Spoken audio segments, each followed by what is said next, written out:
Surviving Picasso.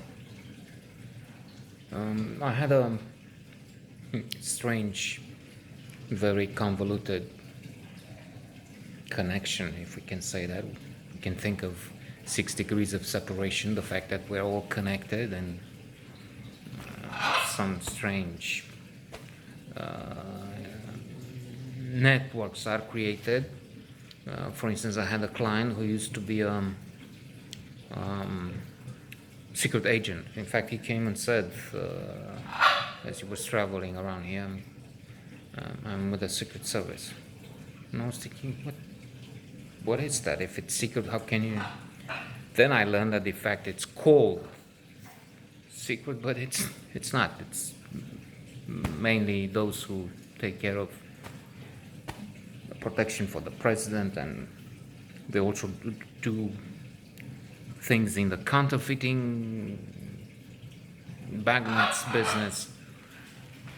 Anyway, so then I had this picture with me and him, and he was another one in which he was running with Clinton, I think it was, as the president then.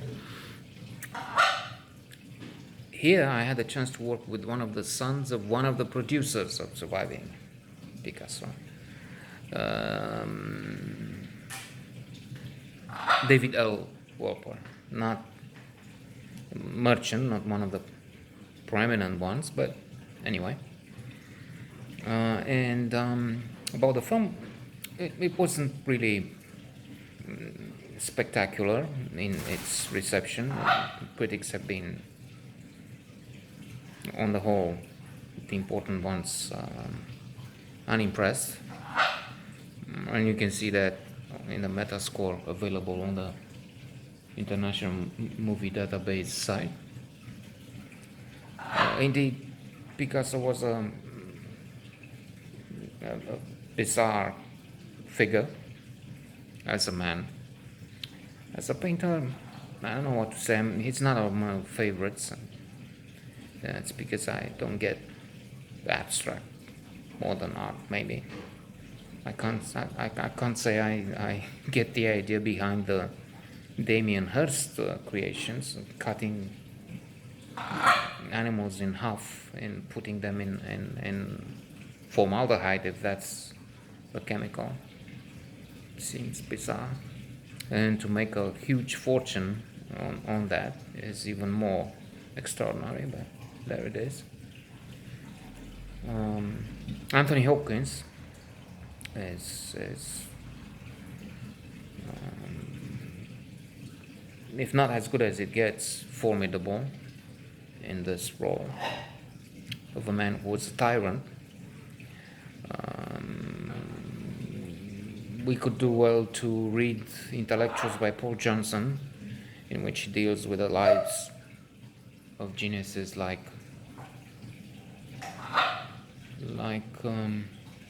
Tolstoy,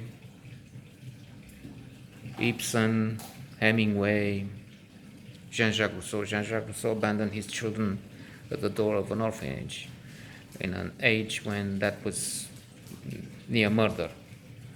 I mean, the chances of dying were astronomical. 9 of 10 died, or so. And in other words, maybe it is a characteristic of extraordinary artists. They are, most of them, if not all of them, peculiar.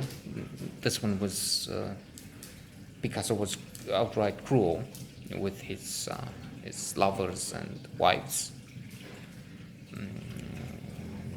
One was a Russian, member of the Russian ballet troupe. Françoise Natasha McCorn managed to escape this fate. She was independent. She was a good painter in her own right, and could survive Picasso. By the way, from what I think I've read after the movie, it was controversial. The family were some of the descendants, because there were quite a few rivalries there, were unhappy with the idea of this view of the life of Picasso, because I understand a few. There will be disagreements. Some would say it didn't happen like that. It's what she says against what somebody else says.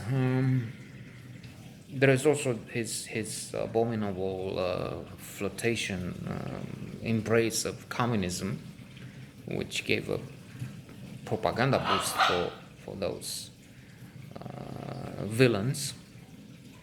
And overall, it's a movie worth seeing, unless, of course, you listen to the important critics and then decide to skip it.